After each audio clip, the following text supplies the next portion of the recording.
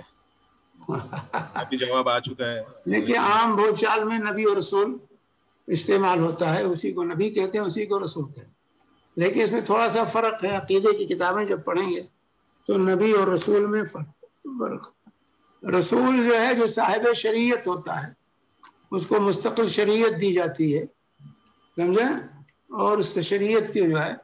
اور نبی جو ہوتا ہے جس عام طور سے جو تعریف کرتے ہیں وہ یہ تعریف کرتے ہیں نبی کل من اوحی الیہ، ہر ایک جس پر وحی کی جائے وہ نبی ہے. اور امر بالتبلیغ، اور تبلیغ کا حکم دیا جائے تو وہ رسول ہے. لیکن جو ہے یہ کامل تعریف نہیں ہے. کامل تعریف یہ ہے کہ جس کو شریعت دی جائے، نئی شریعت جس کو دی جائے، اور نئی شریعت کے ساتھ جو آتا ہے وہ رسول ہوتا ہے. اور نئی شریعت نہیں پرانی شریعت کے تابع ہے، جیسے انبیاء بنی اسرائیل شریعتوں کے تابع تھے تو نبی تھے، رسول نہیں تھے. موسیٰ اور ہارون، ہاں موسیٰ اور ہارون نبی تھے اور رسول تھے. شیخ اگر سوال یہ ہے کہ میں کوئی سورہ میمورائز یعنی حفظ کرتے ہیں اور صلاح میں نماز میں پڑھتے ہیں تو کبھی اگر کچھ تھوڑی بہت بھول گئے تو کیا یہ جائز ہے، چلے گا؟ کوئی بات نہیں، بھول گئے کوئی ایسی بات نہیں، بھول چوک تو ہے، معاف ہے، بھول چوک معاف ہے. ٹھیک ہے شیخ. جان بوجھ کر نہیں غلطی کرنی چاہیے، غلطی ہو جائے کوئی بات نہیں. قرأت میں غلطی سے سجدہ سو بھی لازم نہیں ہے. قرأت میں جلدی سورہ فاتحہ کے علاوہ اگر غلطی ہو جاتی ہے تو اس سے سجدہ سو لازم نہیں ہے. ٹھیک ہے، میرے طرف سے اتنا ہی ہے. میرے خیال سے وائنڈ اپ کر سکتے ہیں. سجاد بھائی آپ کو کچھ؟ شیخ کا درس کل ہوگا انشاءاللہ نا شیخ؟ ہاں انشاءاللہ کل رات میں انشاءاللہ عشاء کی نماز کے بعد. اس کا لنک آلریڈی چیٹ پہ ڈال چکے ہیں ہم لوگ نے. یہ قرآن کی تفسیر پہ ہے. یہاں پہ ویسے سوال ہے شیخ صاحب آئے ہوئے. ایک کا سوال ہے، یہ جو کرنٹ فلسطین کی سچویشن ہے، کیا یہ قیامت کے آثار میں کتنا اترتی ہے؟ کیا چیز؟ جو آج کل جو حالات فلسطین میں ہو رہے ہیں، کیا وہ قیامت کے آثار میں کتنا اترتی ہے؟ قیامت کے سب آثار ہی ہیں. جو کچھ آج کل ہو رہا دنیا میں، اور قیامت کی قربت کی طرف دعوت دے رہے ہیں کہ قیامت قریب ہے، تیاری کرو قیامت کی. ٹھیک. یہاں پہ ایک اور سوال ہے، ہم مسلمان سیدھی راہ پر نہیں ہیں اور ہم مسلمان خاموش بھی ہیں، اس لیے اللہ بھی مدد کرتا نہیں، تو اگر ہم سارے مسلمان کنٹری خاموش کر سکتے ہیں، آپ کی کیا رائے ہے؟ خاموشی اختیار کر سکتے ہیں، آپ کی کیا رائے ہے؟ دیکھیے خاموشی اختیار کرنا ہی ہوگا، جب نہیں کسی قابل ہے تو کیا کریں گے؟ خاموشی آپ نے تو اس کا جواب دے دیا ہے شیخ. چلا کر کے آپ کریں گے کیا؟ فائدے کے بجائے نقصان ہوگا. تو اب اس کے لیے یہ ہے کہ خاموش رہنا نہیں، بلکہ خاموشی کے جو کا علاج ہو، علاج کیجیے، تیاری کیجیے، اللہ سے لو لگائیے، اللہ سے دعائیں کیجیے، اپنے آپ کو سدھاریے، اللہ سے قرب قریب ہوئیے تاکہ اللہ کی مدد شامل حال ہو. خاموش رہنے سے کام نہیں بنے گا، اللہ کے یہاں جواب دینا ہوگا. جب خاموش بیٹھے رہیں، کچھ نہ کریں، نہیں، تیاری کیجیے. وَإِدُّوا لَهُم مَا اسْتَطَعْتُم مِّن قُوَّةٍ، اللہ کہتا ہے تیاری کرو، قوت تیار کرو، ایمانی قوت بھی اور مادی قوت بھی دشمن کے مقابلے میں. شیخ اور ایک ہے کہ کورونا کے ویکسین کے بارے میں کافی لوگ یہ کہتے ہیں کہ یہ نہیں لگانی چاہیے، اس میں چپ ہے یا کوئی کسی غلط قسم کی دوا ہے. کیا آپ کی کیا رائے ہے، ہم لگائیں یا نہیں لگائیں؟ یہ سب میڈیکل سوال ہے، پھر بھی اسلامی پوائنٹ آف ویو ہو سکتا ہے. سوال ہے، لگائیے بھائی، اس کے لگائے بغیر چارہ نہیں.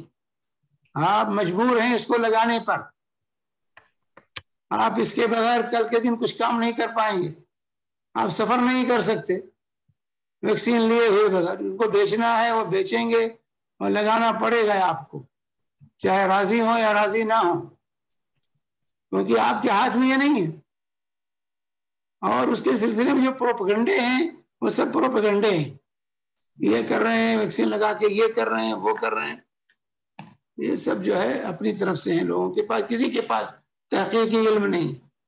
تحقیقی علم کسی کے پاس نہیں ہے. جی شیخ یوزولی جب مجھ سے کوئی یہ سوال کرتا ہے تو میں ان کو یہی جواب دیتا ہوں، ہم اس لیے لگا رہے ہیں کیونکہ ہم یہ ایک قانونی ضروریت ہے. وہ قانون ہے. ہماری موت، اس کے بغیر چارہ نہیں. ہماری موت اور چارہ نہیں، زندگی. آپ مجبور ہیں. جی آپ مجبور ہیں، آپ سفر نہیں کر سکتے. کل کے دن اور دوسری پابندیاں لگ جائیں گی. جی جیسے آپ بغیر اعتراض کے آپ کہیں کسی دکان میں نہیں جا سکتے، کسی آفس میں نہیں گھس سکتے، تو اسے لازم کر دیا جائے گا آپ پر کہ ویکسین نہیں ہے تو آپ نہیں آ سکتے. ویکسین نہیں لیے تو آپ دکان میں نہیں گھس سکتے، تو کیا کریں گے؟ جی شیخ، اس لیے میں یہی کہتا ہوں، زندگی اور موت تو اللہ نے لکھی ہے، تبھی اور ہوگی. تو موت ہو گئی، یہ نہیں کہ ویکسین لگا لیں گے تو بیمار نہیں ہوں گے یا مریں گے نہیں. موت اور بیماری اللہ کے ہاتھ میں. اور یہ بھی نہیں کہ جو ویکسین نہیں لگائے گا وہ بیمار ہو جائے گا، یہ بھی کہنا غلط ہے. جی یہاں پہ اور دوسرے سوال آئے ہیں جو آلریڈی آپ نے شیخ کور کیے ہیں. جن بھائیوں اور بہنوں نے نہیں سنا ہے وہ یوٹیوب چینل پہ جا کے واپس سن سکتے ہیں. پورا درس وہاں پہ آ جائے گا انشاءاللہ، 1-2 دن میں اپلوڈ ہو جائے گا. جو لنک دی گئی ہے اس میں آپ لوگ حاضر ہو کے وہ جو واپس یہ درس سن سکتے ہیں اور فارورڈ بھی کر سکتے ہیں اپنے دوستوں کو. الحمدللہ آج کافی تعداد سے آپ لوگوں نے شرکت کی. تقریباً ہمارے پاس یوٹیوب اور زوم ملا کے 140 کے اوپر افراد تھے ماشاءاللہ. اسی طرح ہر جمعہ کا دن یہ درس ہوتا ہے. سنیچر اور پیر کے دن شیخ کے اور دروس ہوتے ہیں، جو لنک آپ کو واٹس ایپ کے ذریعے آلریڈی بھیج دی گئی ہے. یہ موقع ہیں ہم کو ہمارے دین کو اچھی طرح سمجھنے کے لیے. آپ لوگوں سے سبوں سے گزارش ہے کہ تھوڑا وقت نکالے کیجیے اپنے اس میں سے اور اس کا فائدہ اٹھائیے. ہم کافی کچھ نہیں جانتے اور علماءوں کی سنگت ہمارے پاس ہے، اس کا فائدہ ہم اٹھانا چاہیے. جزاک اللہ خیرن شیخ، آپ نے ہمیں اس کی آج مجھے مسجد اقصیٰ کے بارے میں کافی ڈیٹیل میں بتایا. اللہ سے دعا ہے اللہ آپ کی صحت تندرستی رکھے اور آپ سے مستفید ہونے کے لیے ہمیں اور موقع دے. جزاک اللہ خیرن. اور آپ اختتام کر سبحانک اللہم و بحمدک، اشہد ان لا الہ الا انت، استغفرک واتوب الیک. وتقبل اللہ سعیکم، جزاکم اللہ خیر. جزاک اللہ خیرن و احسن الجزا. شیخ ہمارے سجاد بھائی یوٹیوب خطیب المنبر پہ ابھی بھی مل جائے گا. جو بھی صاحبان اس وقت اس درس میں بہت لیٹ آئے ہیں وہ یوٹیوب پہ جا کے پیچھے سے دیکھ سکتے ہیں یا پھر فیس بک پہ بھی دیکھ سکتے ہیں. اور حق قطر کے اوپر انشاءاللہ 1-2 دن کے بعد میں آ جائے گا. جزاک اللہ خیرن شیخ. بہت بارک اللہ فیکم. جزاکم اللہ. جی.